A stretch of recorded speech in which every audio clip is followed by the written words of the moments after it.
የእግዚአብሔር ሰው ያፋቅራል እንጂ አያጣላም። የእግዚአብሔር ሰው ፍቅር ይዘራል እንጂ ጠብ አይዘራም። እግዚአብሔር የሚጠላቸው 6 ነገሮች አሉ። 7ኛውን አጥብቆ ይጸየፋታል። ምንድናት ሲሉ በወንድማማች መካከል ጠብን የሚዘራ ሰው አይደል እንዴ? በወንድማማች መካከል ጠብን የሚዘራ ሰው እሱ በእግዚአብሔር ፈጽሞ የተጠላ ነው። እና መናፍቃን የሚያደርጉት ታምር፣ የእግዚአብሔር ያልሆኑ ሰዎች የሚያደርጉት ታምር ምንጊዜም ቤተክርስቲያንን የሚከፋፍል፣ ሀገር የሚያጠፋ፣ በጎረቤት መካከል ጠብ የሚዘራ። በዚህ ዘመን ደግሞ ጠበል ሲፈልቅ ጠብ ማፋጀት ነው የሚጀመረው ማለት እንደዚህ ብሎ ከዚህ ተቀብሮበታል። ደጃፉ ላይ ነው የተቀበረበት። እነሱ ራሳቸው ቀብረውት እኮ ሊሆን ይችላል። ራሳቸው ማለት አስቀብረው ላውጣልህ ይችላል ልል ይቻላል። እንደው በ21ኛው ክፍለ ዘመን እንኳን አትነቁም። ከዚህ በላይ ምንጅልነት ሊሆን ይችላል በእውነቱ ማለት። አሁን እንደዚህ አድርጎ ሲሞን የሚያጠፋ ታምር ምልክት ይሄን ዛፍ የሚተክል ነው እንጂ ያነቀለ ሰይጣን ነው። ለወደፊት ራሱ ብታዩት ከተከለ ጥሩ፣ ተነቀለ ግን የሰውዬ ማን ነው? ዲያብሎስ።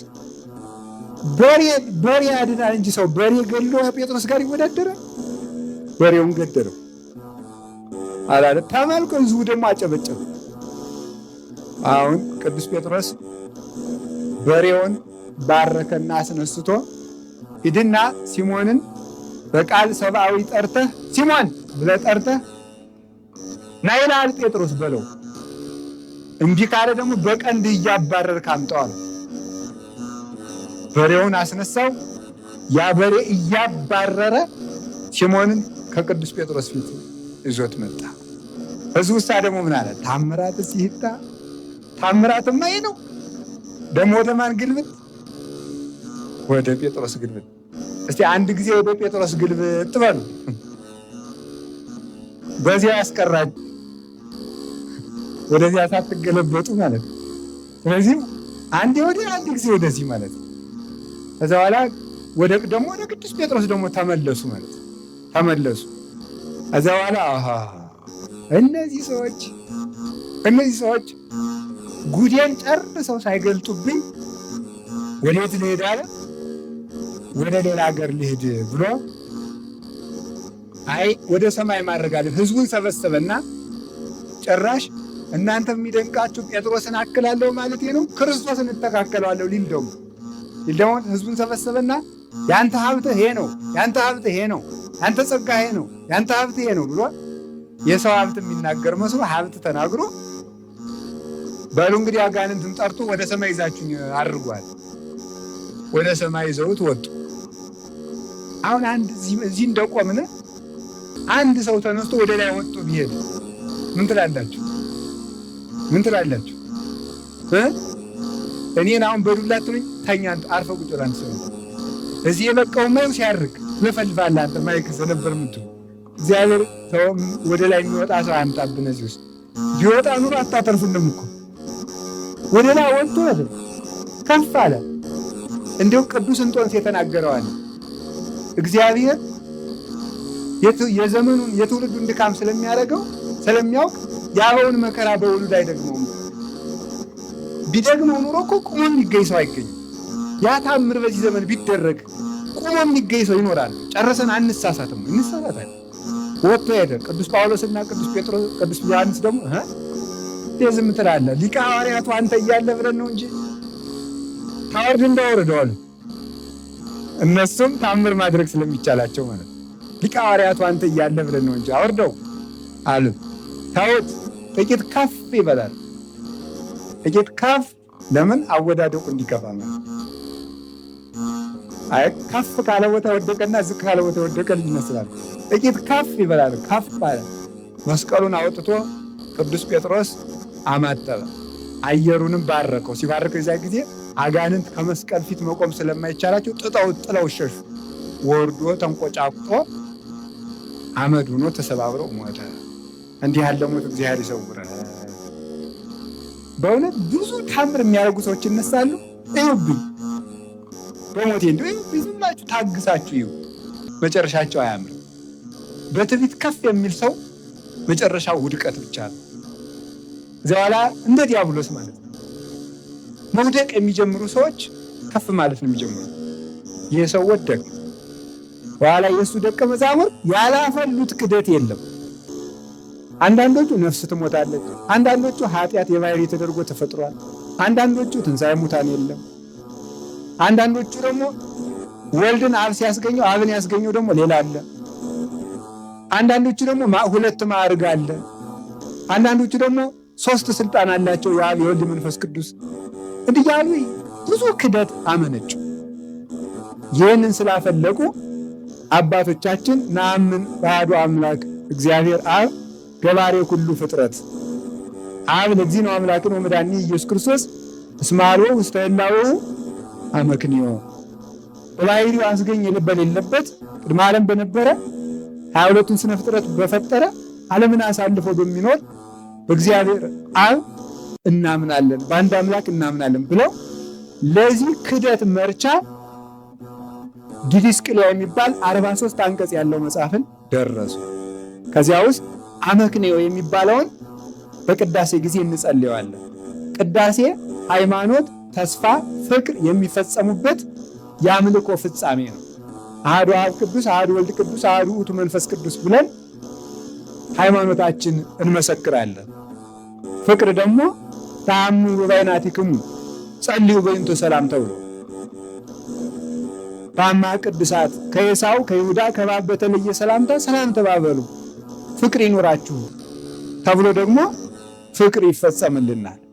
ተስፋችን ደግሞ ሥጋው ደሙን ተቀብለናልና ዲያቆኑ እንግዲህ ሃይማኖት ስላላችሁ ከመናፍቃን ደግሞ የመናፍቃንን ሥራ እንጸየፋለን ብላችሁ ስለተለያችሁ ሥጋው ደሙ ስለተቀበላችሁ እትዉ በሰላም ወደ ሀገራችሁ ወደ መንግሥተ ሰማያት ግቡ ብሎ ተስፋችን ደግሞ ዲያቆኑ አስይዞ ይሰደናል ማለት። ስናስቀድስ ሃይማኖታችን ፍቅራችንና ተስፋችን ይዘን ፍጻሜ የምንይዝበት አረቦን ነው ቅዳሴ ማለት ማለት።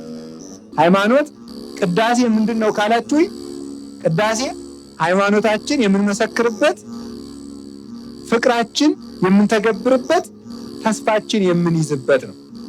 ሃይማኖታችን የምንመሰክርበት በሉ፣ ፍቅራችን የምንፈጽምበት፣ ተስፋችን የምናስረግጥበት ምንድነው? እሱ ምንድነው በል እንጂ ቅዳሴ። ስለዚህ ሁልጊዜ ስታስቀድሱ ሃይማኖታችሁን እየመሰከራችሁ ነው፣ ፍቅርን እየፈጸማችሁ ነው፣ ተስፋችሁን እየያዛችሁ ነው ማለት። ቅዳሴን በጠላን ቁጥር ደግሞ ሃይማኖታችን እየካድን ማለት በተግባር እየካድን ነው፣ በቃል ባንክድ ፍቅር እየጎደለን ነው፣ ተስፋችን እያጣን ነው ማለት ነው። ከቅዳሴ ስንለይ ይሄንን ችግር ነው የምናመጣው እና በቅዳሴ ጊዜ ሃይማኖት የምንመሰክርበት ምክንያት በሃይማኖት ጸንተን በፍቅር ተግብረን ተመልከቱ። የሃይማኖት ሰው ሁሉ አምልኮ ሁሉ በሃይማኖት ይቆማል። ሃይማኖት ደግሞ በፍቅር ይጸናል። በፍቅር ደግሞ ምግባር ይሰራል። ይህንም የሚደረገው ማለት ሰው በሃይማኖት ይኖራል፣ ሃይማኖት በፍቅር ይጸናል፣ ፍቅር ደግሞ በምግባር ይሰራል። ፍቅር የሌለው ሰው ምግባር አይሰራም። እግዚአብሔርን ስለምወደው ከወደድኩት እግዚአብሔርን የሚወደውን ስራ እሰራለሁ። ሰውን ከወደድኩ ለሰው የሚሆን ስራ እሰራለሁ እና ምግባር በፍቅር ይሰራል። ፍቅር ደግሞ በሃይማኖት ይመሰረታል። ሃይማኖት ደግሞ በፍቅር ይጸናል። ይሄ በቅዳሴያችን ይፈጸማል። ስለዚህ በቅዳሴ ጊዜ እኛስ የሃይማኖት ለዋጮችን ስራቸውን እንጸየፋለን የሚለውን ለዚህ መርቻ የሚሆን ቅዱሳን አባቶቻችን ሐዋርያት ሰርተውልናል። እስኪ በሉ ደግማችሁ እኛስ በሉ የሃይማኖት ለዋጮችን ታው ያላልኳችሁ ናቸው። የሃይማኖት ለዋጮችን እንጸየፋለን በሉ አላልኩ። ምንድን ነው ያልኩኝ? የሃይማኖት ለዋጮችን ምናቸውን ስራቸውን እንጸየፋለን። ሃይማኖት የሌላቸውን ሰዎች አትጸየፏቸው። መጸየፍ አይገባም። አሁን አንዳንዱ ሰው ወይም ሌላ ሃይማኖት ወይም ደግሞ እንደዚያ ያለ ሰው አብሮ ሲቀመጥ ሹፌር ቀይረኝ መቀመጫ የሚል ሰዋል። እንደዚህ አይባልም። በእውነቱ ማለት ሰው ናቸው። ትዕቢታችን እንደውም እንዳይለወጡ ያደርጋቸዋል። በእውነቱ ማለት ምንፍቅናቸውን ነው መጥላት። የማይመለሱ ከሆነ ክፋታቸውን ከእነሱ ጋር መገናኘት እናቆማለን። ጥመታቸው የሚጎዳ ከሆነ ለሕዝብ እንገልጣለን እንጂ ሰዎችን መጸየፍ አይገባም። ሰውን መጸየፍ ማንኛውም እምነት ቢኖረው የዚያን እምነት ተከታይ አብረነው ብንቀመጥ አብረነው ብንሄድ እንዲያውም ለመመለስ ብለን ደግሞ አቅም የሌላችሁን እንዳትገቡ እንጂ እነሱ ጋር ሁሉ ሄደን አብረን ብንኖር ሁሉ ለመመለስ ከሆነ አቅም ግን ሳይኖራችሁ ደግሞ እንዳታረጉት፣ በዚያው ጠፍታችሁ እንዳትቀሩ ማለት ነው። እንደዚያ ብናደርግ ሰው እንመልስበታለን። ምንድነው ያለው? ሕግ ለሌላቸው ሕግ እንደሌለው ሰው ሆንኩላቸው አለ ያለ ቅዱስ ጳውሎስ። ሕግ ለሌላቸው ለማያምኑት እንደማያምን ሆንኩላቸው፣ ለታመሙት እንደታመመ ሰው። ሰውን እንዲድን ፍቅርና ምክንያት ልናሳየው ይገባል። እንዲድን ፍቅርና ምክንያት ቅዱስ ጳውሎስ በእስራኤል ይትባል አይሁድ የታመሙ ሰዎችን የጸናባቸውን በአንድ ቤት እየወሰዱ ይዘጓቸዋል። እየወሰዱ ሲዘጓቸው ቅዱስ ጳውሎስ እኔም ታምም ያለው አለና እነዚያ ቤት ዶተኝ ገባ። ሳያመው እነዚያ የታመሙ ሰዎች ያምኑ እያለ ውጋት እንዳያዘው ሰው ያቃስታል። አልታመምም እኮ እነዚያም ያቃስታሉ። ኋላ አብሮ ጥቂት ቀን ሰነበትና እረ ኢየሱስ ክርስቶስ የሚባል አለ አሉ የሚያድን፣ በእሱ እንመን ያድነናል አለ። ሀዳነ እንግዲያ ከአንተ በላይ የጸናበት አለ? ፊት አንተን ያድንሃል። አመንኩ ብሎ ብድግ ቢል ወገቡ ቋ አለለ፣ ሳይታመም ማለት ነው። እኛም በጳውሎስ አምላክ አምነናል ብለው ደግሞ ተፈወሱ ማለት። ለታመሙት እንደታመመ ሆንኩላቸው፣ ለማያምኑት እንደማያምን እነሱን እየመሰለ መልሷቸዋል። ፍቅር ሰዎችን ይጠራቸዋል። ጠብ ደግሞ ለሰው የድነት በር ይዘጋል። መናፍቃንን መጸየፍ አይገባም፣ ምንፍቅናቸውን ግን መጸየፍ ይገባል።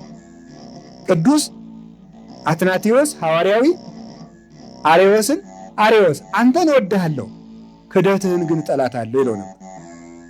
ቅዱስ ቄርሎስ ንስጥሮስ ከተጋዘበት ቦታ ሄዶ ንስጥሮስ እባክህን ተመለስ፣ እንዲያው ምን ጨነቅ ከተወገዘ በኋላ እንኳን ማለት ነው። እንዲያውም ንስጥሮስ በጣም ክፉ ሰው ስለሆነ አስመሳይ ስለሆነ ክደቱን በሃይማኖት ቀብቶ የሚያቀርብ ረቂቅ ከሃዲ ስለሆነ ሐዲስ ከይሲ ብሎታል ቅዱስ ቄርሎስ። አዲስ እባብ ነው ያለው። ያንን ተንኮለኛ ሰው እንኳን ተወግዞ ከተለየ በኋላ እንኳን ቅዱስ ቄርሎስ ሂዶ ከተሰደደበት ቦታ ጠይቆታል። ግድ የለም ተመለስ፣ ቀና ይጥለው የለም ተመለስ ብሎታል። አልመለስም ስላለ ስለዚህ መናፍቃን በመወገዛቸውም ደስ ሊለን አይገባም። የክርስቶስ ሕዋሳት ናቸው። የታመመን ሕዋስ ቅዱስ ቄርሎስ እንደሚለው የታመመን ሕዋስ የማይድን ከሆነ ደዌው ወደ ሌላ ሕዋስ ተራዝሞ እንዳይጎዳ፣ ወደ ውስጥ ገብቶ እንዳይጎዳ ቆርጠን እንጥለዋለን። ስንቆርጠው ግን እያመመን ነው የሚለው ቅዱስ ቄርሎስ።